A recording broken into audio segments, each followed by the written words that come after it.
नमस्ते साथियों, एक बार फिर से आप सबका स्वागत है। आज की इस वीडियो में हम गोलीय लेंस से संबंधित कार्तीय चिन्ह परिपाटी, लेंस सूत्र, आवर्धन तथा लेंस की क्षमता के बारे में अध्ययन करेंगे।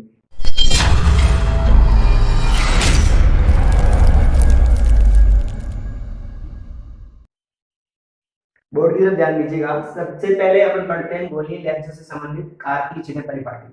तो गोलीय दर्पण से संबंधित अपन कार्तीय चिन्ह परिपाटी पढ़ चुके हैं और ये दोनों की दोनों परिपाटियां जो है वो एक समान है, यानी एक जैसी। बस फर्क इतना है कि जहां हम गोलीय दर्पण में जो मुख्य बिंदु या मूल बिंदु है वो अपन ध्रुव को मानते हैं, लेकिन लेंस में जो मूल बिंदु या मुख्य बिंदु है वो अपन किसे मानते हैं? प्रकाशिक केंद्र। तो इसके पॉइंट देखिएगा, आपके सामने दो गोलीय लेंस बने हुए हैं, एक उत्तल लेंस बना हुआ और एक दूसरा अवतल लेंस है। ये उत्तल लेंस और दूसरा अवतल लेंस। इन लेंसों से संबंधित गोलीय लेंसों से संबंधित कार्तीय चिन्ह परिपाटी के प्रमुख नियम कौन कौन से, इनको ध्यान से देखिएगा। सबसे पहले अपन जानते हैं कि लेंस की जो अपवर्तक सतह होती है उसके बीच का जो बिंदु होता है उसे अपन क्या कहते हैं? प्रकाशिक बिंदु। इसे ओ से लिखते हैं और इस प्रकार से दोनों लेंसों में होता है। इसे प्रकाशिक केंद्र कहा जाता है और ओ से लिखा जाता है। और ये जो अपन क्षैतिज रेखा खींच रहे, क्षैतिज रेखा को क्या कहते हैं? मुख्य अक्ष। ये भी अपन जानते हैं, इसे मुख्य अक्ष कहा जाता है। अब कार्तीय चिन्ह परिपाटी के नियम क्या है उन्हें देखिएगा। सबसे पहला नियम ये है कि प्रकाशिक केंद्र ओ को मूल बिंदु माना जाता है, ठीक है ना। तो पहला नियम क्या है कि प्रकाशिक केंद्र ओ जो होता है, प्रकाशिक केंद्र ओ को मूल बिंदु माना जाता है।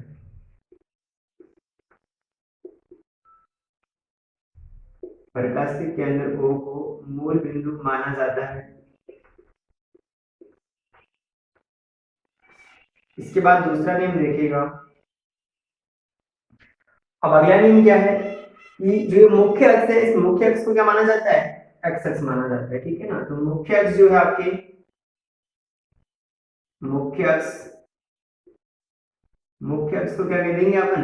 एक्स अक्ष, ठीक है। तो पूरा लिखिएगा कि मुख्य अक्ष को एक्स अक्ष माना जाता है। तो ये दो चीजें तो आपको माननी है। इसके बाद क्या करना है तो देखिएगा तीसरा नियम। अभी प्रकाशिक केंद्र है और प्रकाशिक केंद्र ओ से जो आपके दाहिनी ओर की दूरियां होंगी, ठीक है ना। यानी प्रकाशिक केंद्र ओ बन गया, प्रकाशिक केंद्र ओ से दाईं ओर की, ठीक है ना, दाईं ओर जो दूरियां हैं उनको क्या माना जाता है? धनात्मक माना जाता है, ठीक है। उनको धनात्मक माना जाता है। फिर अगला नियम देखिएगा नंबर 4 की प्रकाशिक केंद्र ओ से बाईं ओर की दूरी,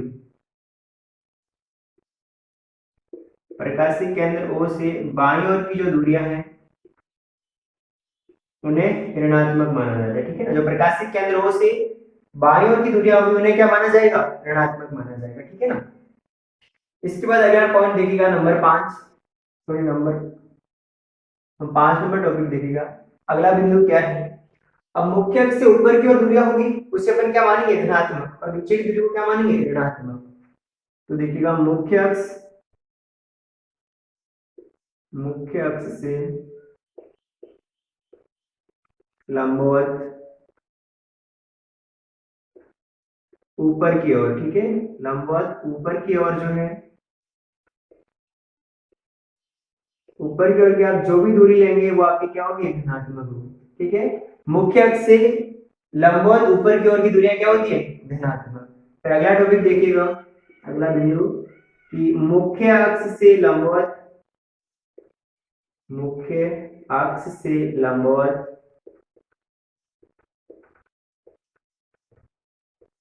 नीचे की ओर, ठीक है, मुख्य अक्ष से लंबवत नीचे की ओर। अब नीचे की ओर जो दूरियां मापेंगे उन्हें पर क्या कहेंगे? ऋणात्मक कहते हैं, ठीक है। इसके अलावा एक सबसे इंपॉर्टेंट पॉइंट आप मान लीजिए, वो ये रहता है कि आपको जो बिंब है वो सदैव लेंस के बाईं ओर रखना है, ठीक है ना। तो बिंब को सदैव लेंस से बाईं ओर रखा जाता है। लेंस से बाईं ओर रखा जाता है।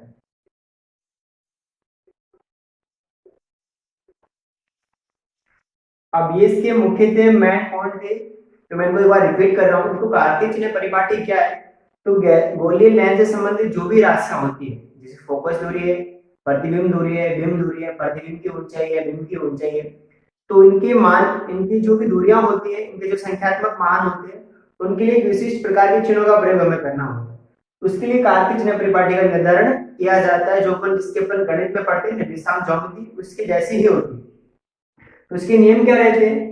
तो पहला नियम ये है कि प्रकाश के केंद्र O जो है उसे क्या मानना है? मूल बिंदु, ठीक है। फिर मुख्य अक्ष को क्या मानना है? एक्स अक्ष। उसके बाद अगला पॉइंट है कि प्रकाश के केंद्र O से जो दाईं ओर की दूरियां होती है उनको धनात्मक लिया जाता है, और प्रकाश के केंद्र O से बाईं ओर की दूरियों को ऋणात्मक लिया जाता है। फिर मुख्य अक्ष से ऊपर की ओर जो लंबवत दूरियां उन्हें धनात्मक ले लीजिए, फिर मुख्य अक्ष से नीचे ओर की जो लंबवत दूरियां हैं उन्हें ऋणात्मक ले लीजिए। और लास्ट पॉइंट ये है कि बिंदु को सदैव किस ओर रखना है? लेंस के बाईं ओर रखना है। इसके अलावा एक चीज और देखिएगा कि जो उत्तल लेंस की फोकस दूरी और अवतल लेंस की जो फोकस दूरी होती है वो धनात्मक होती है, ऋणात्मक होती है। ये सबसे इंपॉर्टेंट चीज है, क्योंकि यहाँ पे हम ये भी जानते हैं कि फोकस दूरियां भी दो होती है। उत्तल लेंस में भी दो फोकस दूरियां होती है और अवतल लेंस में भी दो फोकस दूरियां रहती है। तो इनमें से किस दूरी को अपने को मूल फोकस दूरी मानना है, ठीक। तो हम सब जानते हैं कि जब भी आप उत्तल लेंस के अंदर मुख्य अक्ष के समांतर जो प्रकाश की किरण आती है, तो कहां से निकलती है? मुख्य फोकस f2 से निकलती है कि नहीं निकलती है? यानी कि इस प्रकार से जब आप होगी प्रकाश की किरण इस उत्तल लेंस के ऊपर आपतित होगी, तो वो आपको वर्तन के पश्चात मुख्य फोकस f2 से गुजरती है। गुजरती है कि नहीं गुजरती है? f2 से। जैसे जो भी किरणें आएगी सबकी सब कहां से गुजरेगी? f2 से। इसके विपरीत अगर अपन अवतल लेंस की बात करें, तो इसमें मुख्य अक्ष की समांतर आपतित होने वाली प्रकाश किरण जो है वो अपवर्तन के पश्चात क्या हो जाती है? अपसरित होती है कि नहीं होती? इस प्रकार से अपसरित हो जाती है। लेकिन इसी प्रकाश की किरण को जब आप पीछे की तरफ मिलाते हैं, तो ये आपको मुख्य फोकस f1 से गुजरती हुई प्रतीत होती है। कहां से गुजरती प्रतीत होती है? f1 से। तो इसका मतलब क्या हुआ कि उत्तल लेंस के लिए आपको मुख्य फोकस कौन सा मानना है? f2। और अवतल लेंस के लिए मुख्य फोकस कौन सा मानना है? f1। तो मुख्य फोकस से ही अपन फोकस दूरी का मापन करेंगे। तो देखिएगा, उत्तल लेंस में अपन फोकस दूरी इस तरफ रहेगी, यानी दाईं ओर रहेगी, और दाईं ओर की दूरियां क्या होती है? धनात्मक। इस कारण उत्तल लेंस की जो फोकस दूरी है, ये फोकस दूरी उत्तल लेंस की क्या होती है? धनात्मक, ठीक है। लेकिन इसके विपरीत अवतल लेंस की जो फोकस दूरी है वो क्या होगी? ऋणात्मक, क्योंकि किस तरफ है? बाईं ओर। तो अवतल लेंस की जो फोकस दूरी होती है वो क्या होती है? ऋणात्मक। तो ये चीज आपको ध्यान रखनी है, आप नोट लगा करके लिख सकते हो कि उत्तल लेंस की फोकस दूरी धनात्मक होती है, द अवतल लेंस की फोकस दूरी ऋणात्मक होती है। अब नेक्स्ट टॉपिक देखिएगा लेंस सूत्र, ठीक है।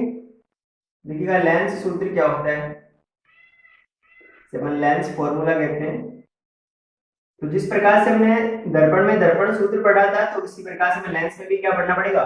लेंस सूत्र। तो हम सब जानते हैं कि किसी भी गोलीय लेंस या दर्पण से संबंधित तीन राशियां मुख्य रूप से होती है। तो फोकस दूरी, एक प्रतिबिंब दूरी और एक बिंब दूरी।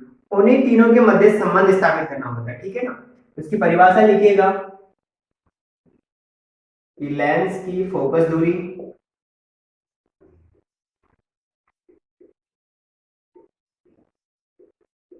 लेंस की फोकस दूरी, बिंब दूरी, तो फोकस दूरी को किससे लिखा जाता है? एफ से, स्मॉल एफ से। बिंब दूरी इसे यू से लिखा जाता है, तथा प्रतिबिंब दूरी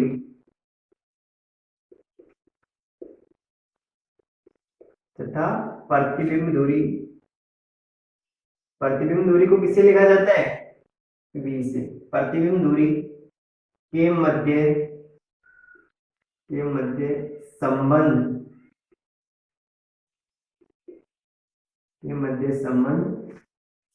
जिस सूत्र द्वारा स्थापित किया जाता है,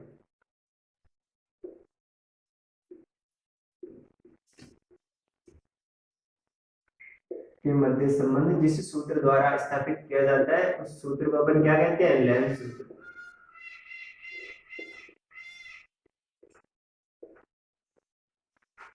स्थापित किया जाता है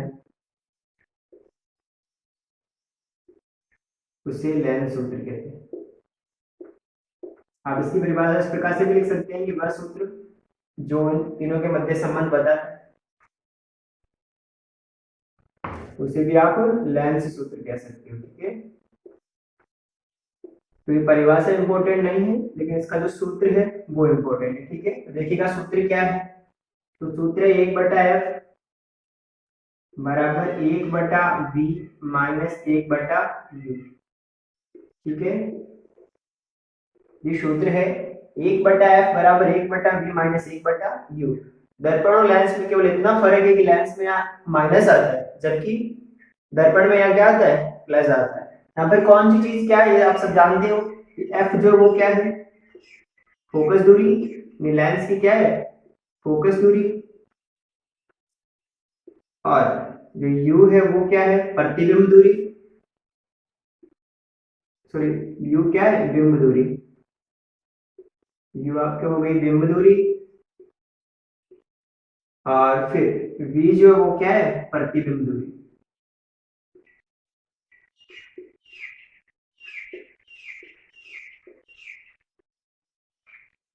ठीक है, एफ फोकस दूरी, यू बिंब दूरी। देखो यू जो वो सदैव ऋणात्मक लिखा जाएगा क्योंकि बिंब को अपन किस तरफ रखेंगे, बाएं ओर, इसलिए यू की दूरी सदैव क्या आएगी, ऋणात्मक आएगी।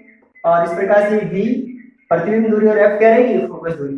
फोकस दूरी जो वो आपको लेंस के अकॉर्डिंग लिखनी है। अगर उत्तल लेंस है तो आपको धनात्मक लिखनी है और अवतल है तो ऋणात्मक लिखनी है। और फोकस दूरी ये जो प्रतिबिंब दूरी वो अपना पाएगी, आपको प्रकृति के आधार पर भी पता चल जाएगा। तो समझ में आया लेंस सूत्र किससे कहते हैं, तो लेंस की फोकस दूरी, बिंब दूरी, प्रतिबिंब दूरी के मध्य संबंध जिस सूत्र द्वारा स्थापित किया जाता है उस सूत्र को अपन क्या कहते हैं, लेंस सूत्र कहते हैं। लेंस सूत्र 1/f बराबर 1/v माइनस 1/u होता है। अब नेक्स्ट टॉपिक है आवर्धन। ठीक है, आवर्धन लेंस का जो आवर्धन है उसके बारे में पढ़ना है। आवर्धन, ठीक है, इसे एम से लिखा जाता है। आवर्धन क्या होता है, तो अपने जो दर्पण में पढ़ा था वो सेम की सेम परिभाषा यहाँ अप्लाई होगी। ठीक है ना, आवर्धन का मतलब मैंने आपको तब भी बताया था कि किसी भी लेंस या दर्पण द्वारा जो प्रतिबिंब बन रहा है वो प्रतिबिंब बिंब की तुलना में किस प्रकार का है, उससे बड़ा है, छोटा है, उल्टा है, सीधा है, उन सब के बारे में जानकारी हमें कहाँ से मिलती है, आवर्धन से मिलती है। तो आपको इसकी छोटी सी परिभाषा याद रखनी है जो आपने दर्पण में रखी थी। आपको लिखना है लेंस, गोलीय लेंस के लिए, गोलीय लेंस के लिए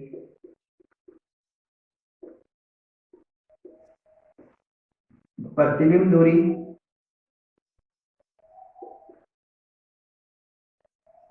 प्रतिबिंब दूरी, सॉरी प्रतिबिंब की ऊंचाई, प्रतिबिंब की ऊंचाई, प्रतिबिंब की ऊंचाई तथा बिंब की ऊंचाई के अनुपात को, बिंब की ऊंचाई के अनुपात को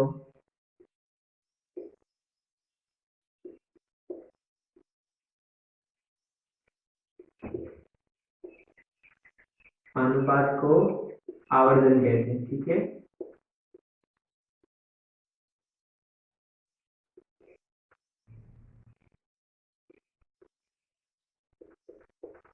तो इसका सूत्र किस प्रकार से रहेगा, तो अर्थात क्या होगा, m बराबर h डैश बटा h। ठीक है, h डैश का मतलब क्या हुआ, प्रतिबिंब की ऊंचाई, और h का मतलब क्या हुआ, बिंब की ऊंचाई। ठीक है, प्रतिबिंब की ऊंचाई और बिंब की ऊंचाई। तो आपको ये सूत्र ये याद रखना है। इसके अलावा एक सूत्र और भी याद रखना है, वो सूत्र कौन सा है, m बराबर v बटा u। ठीक है, ये सूत्र भी आपको याद रखना है। अगर आपको प्रतिबिंब की ऊंचाई और बिंब की ऊंचाई नहीं देकर के प्रतिबिंब की दूरी और बिंब की दूरी दिया हुआ हो तो आपको ये सूत्र लगाना है। ठीक है ना, देखो दोनों सूत्रों में फर्क कहाँ नजर आया, अगर आपने दर्पण में आवर्धन के सूत्र को ध्यान से पढ़ा होगा तो यहाँ पर माइनस आता है जबकि लेंस में यहाँ माइनस नहीं आता है। m बराबर v बटा u होता है। अब देखो आप आवर्धन के आधार पर किस किस चीज का पता लगा सकते हो उनके बारे में अपन पढ़ते हैं, ठीक है। ये सूत्र दोनों याद हो गए। अब देखो m का मान जिस प्रकार से आएगा आपको उसी आधार पे आप प्रतिबिंब की ऊंचाई, प्रकृति या आकार, स्थिति के बारे में पता कर सकते हो। तो सबसे पहले देखिएगा कि अगर m का जो मान है वो 1 से ज्यादा आता है, ठीक है। m का मान क्या है, m is greater than 1। m का मान जो क्या है 1 से ज्यादा। आप इसको यहाँ दीजिएगा, इस प्रकार से समझिएगा। देखो m का मान 1 से ज्यादा कब आएगा, जब प्रतिबिंब की ऊंचाई ज्यादा होगी, प्रतिबिंब बड़ा होगा तभी आएगी ना। तो जब भी अगर m का मान 1 से ज्यादा आ रहा है तो जो प्रतिबिंब है, प्रतिबिंब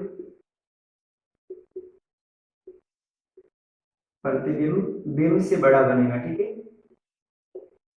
बिंब से बड़ा बनेगा, ठीक है। बिंब से बड़ा होगा या बिंब से बड़ा बनेगा, ठीक है, ये आपको ध्यान रखना।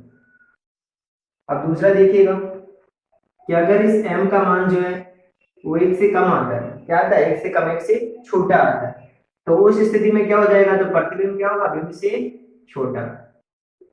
तो प्रतिबिंब का मतलब प्रतिबिंब की ऊंचाई से है, ठीक है ना। प्रतिबिंब बिंब से छोटा होगा, प्रतिबिंब की ऊंचाई बिंब की ऊंचाई से कम होगी, बिंब से छोटा होगा। अब तीसरी स्थिति देखिए कि अगर m का मान जो 1 के इक्वल में आ जाए, ठीक है ना, 1 के बराबर आ जाए, तो क्या होगा, उस कंडीशन में प्रतिबिंब जो बिंब के समान होगा, ठीक है। प्रतिबिंब का आकार और बिंब का आकार क्या होगा, समान, यानी प्रतिबिंब बिंब के समान होगा। प्रतिबिंब क्या होगा, बिंब के समान होगा, ठीक है। ये 3 स्थिति आपको याद रखनी। इसके अलावा 2 स्थितियां और है, वो कौन कौन सी, उनकी तरफ ध्यान दीजिएगा। तो सबसे पहले एक तो स्थिति है कि अगर m का मान ऋणात्मक आ जाए, और दूसरी स्थिति है कि अगर m का मान धनात्मक आ जाए तो क्या होगा, ठीक है। देखिएगा अगर m का मान ऋणात्मक आता है तो क्या होगा, ऋणात्मक में कुछ भी आ सकता है, कितना भी आ सकता है। लेकिन अगर ऋणात्मक आ रहा है तो जो प्रतिबिंब है उसकी प्रकृति क्या होगी, तो प्रतिबिंब जो है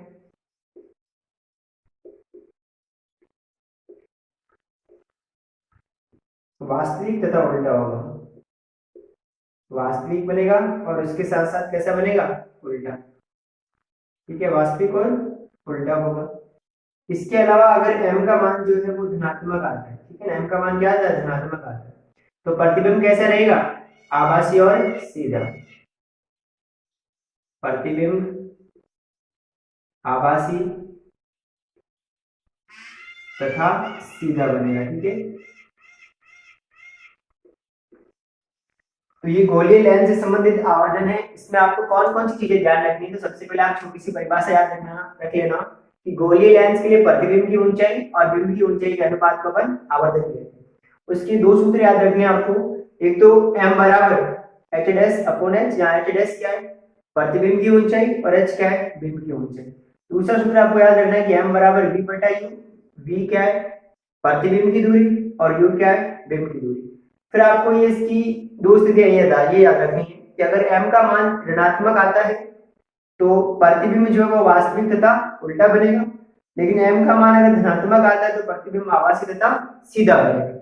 इसके बाद ये 3 स्थितियां याद रख लेना कि अगर m का मान 1 से बड़ा आता है तो उस स्थिति में प्रतिबिंब जो बिंब से बड़ा होगा, लेकिन अगर m का मान 1 से कम आ रहा है, 1 से छोटा आ रहा है, तो उस स्थिति में प्रतिबिंब जो बिंब से छोटा होगा, लेकिन अगर m का मान 1 के बराबर आ रहा है तो प्रतिबिंब जो बिंब के समान होगा, ठीक है। अब इस चैप्टर का सबसे लास्ट टॉपिक देखिएगा, लेंस की क्षमता, ठीक है ना, लेंस की शक्ति कह सकते हो, लेंस की क्षमता। आपकी बुक में लिखा हुआ है लेंस की क्षमता, लेकिन कई जगह लेंस की शक्ति लिखा हुआ भी आता है, तो आपको कंफ्यूज नहीं होना है कि लेंस की क्षमता के बारे में पूछ रहे या शक्ति के बारे में पूछ रहे। अब ये होता क्या है, तो देखो अपने जो अपवर्तन की घटना पढ़ी है वो लेंस के ऊपर आधारित होती है। लेंस क्या करता है कि प्रकाश की जो किरण है उस किरण को उसके पथ से विचलित कर देता है। वो कितना विचलित कर पाता है, इसी के बारे में अपन लेंस की क्षमता पे पढ़ रहे हैं। जिस दर्पण के अंदर जैसे फोकस दूरी के ऊपर डिपेंड करेगा या नहीं करेगा, फोकस दूरी जैसे जैसे बढ़ेगी तो उस प्रकार से वो उसके अपवर्तन और अपवर्तन और की घटना जो उसके ऊपर निर्भर करेगी। तो देखिएगा कि लेंस की क्षमता अपन किससे कहेंगे, तो किसी भी गोलीय लेंस द्वारा प्रकाश की किरण को अपसरित तथा अभिसरित करने की क्षमता को अपन क्या कहेंगे, लेंस की क्षमता, ठीक है ना। यानी कि कोई भी जो लेंस है वो प्रकाश की किरण को कितना अपसरित कर रहा है, फैला रहा है, या कितना अभिसरित कर रहा है, मतलब उसको एक जगह पर केंद्रित कर रहा है, इसी की मात्रा को, इसी की क्षमता को अपन क्या कहते हैं, लेंस की क्षमता। देखिएगा किसी गोलीय लेंस द्वारा किसी गोलीय लेंस द्वारा गोलीय लेंस द्वारा प्रकाश किरण को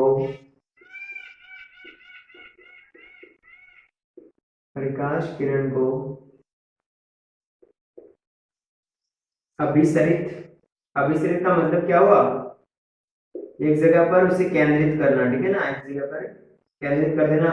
अभिसरित तथा, तथा लिख सकते हो अथवा लिख सकते हो, तथा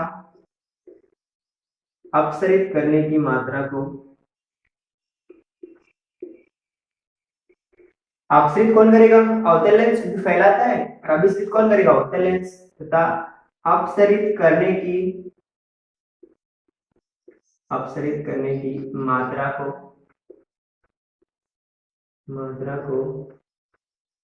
लेंस की क्षमता या लेंस की शक्ति कहते हैं, ठीक है, लेंस की क्षमता कहते हैं, ठीक है।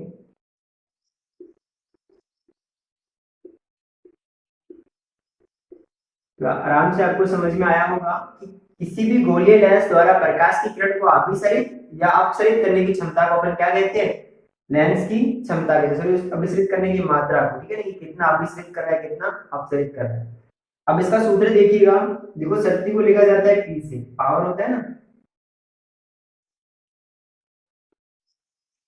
P बराबर 1/F, ठीक है, जहां F क्या है, जहां F जो है वो क्या है, फोकस दूरी, जहां F है फोकस दूरी। लेकिन एक शर्त है, ये फोकस दूरी जो है वो कैसी होनी चाहिए, या किस में होनी चाहिए, मीटर में, ठीक है ना, फोकस दूरी है और ये किस में होनी चाहिए, मीटर में। यानी अगर आपको सेंटीमीटर में दी जा रही है तो उस फोकस दूरी को आप किस में बदले, मीटर में, और उसके बाद आप लेंस की क्षमता को या लेंस की शक्ति को निकालिए। अब आप इस सूत्र से भी एक लेंस की क्षमता की परिभाषा बना सकते हो कि किसी गोलीय लेंस की फोकस दूरी के व्युत्क्रम को उसकी क्षमता कहा जा सकता है। तो आप लिखना चाहे तो लिख सकते हो कि गोलीय लेंस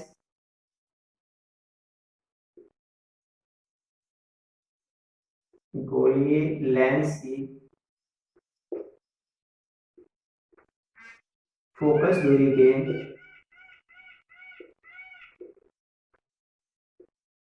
गोलीय लेंस की फोकस दूरी के व्युत्क्रम को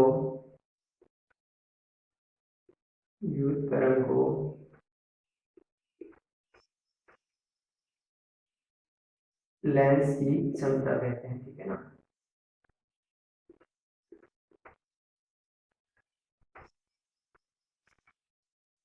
तो आप इसकी एक परिभाषा ये भी याद कर सकते हो, लेकिन ऊपर वाली परिभाषा सबसे बेटर है। तो गोलीय लेंस की फोकस दूरी के व्युत्क्रम का, व्युत्क्रम मतलब होता है उल्टा कर, उस व्युत्क्रम को भी अपन क्या कहते हैं, लेंस की क्षमता। अब इसमें एक चीज इंपॉर्टेंट है, वो है इसका मात्रक। देखिएगा लेंस की क्षमता का मात्रक जो है, लेंस की क्षमता का मात्रक डायोप्टर होता है। क्या होता है,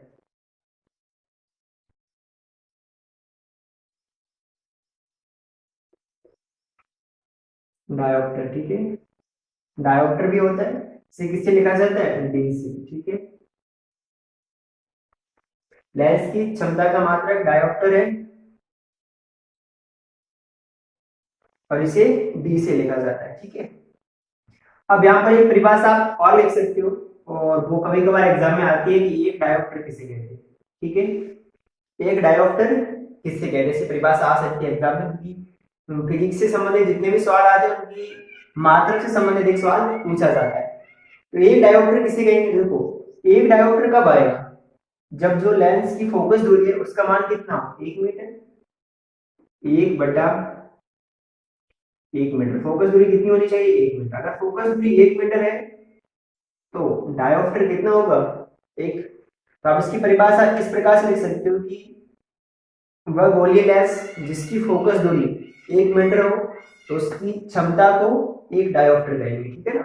यानी जिस गोलीय लेंस की फोकस दूरी कितनी हो? 1 मीटर। यदि किसी गोलीय लेंस की फोकस दूरी 1 मीटर है तो उस लेंस की क्षमता को एक डायोप्टर कहते हैं। आप इसकी परिभाषा लिख सकते हो, ठीक है। मैं एक बार रिपीट कर रहा हूं, आप आराम से लिखिएगा कि यदि किसी गोलीय लेंस की फोकस दूरी 1 मीटर हो तो उस लेंस की क्षमता को एक डायोप्टर कहते हैं। तो ये आपका पूरा चैप्टर जो प्रकाश वाला था वो कंप्लीट हो चुका है। इसकी लास्ट हेडिंग थी। इसकी 2 वीडियो अपन और बनाएंगे। इसमें एक वीडियो में इसकी जितनी भी उदाहरण है वो मिलाए जाएंगे और एक वीडियो में इसकी जितनी पीछे वाले पाठ्य पुस्तक के प्रश्नोत्तर है उनको मिलाया जाएगा। तो अगर आपको ये सब कुछ समझ में आ रहा है तो प्लीज लाइक शेयर और सब्सक्राइब कीजिए। मिलते हैं अगले वीडियो में, तब तक के लिए धन्यवाद। जय हिंद।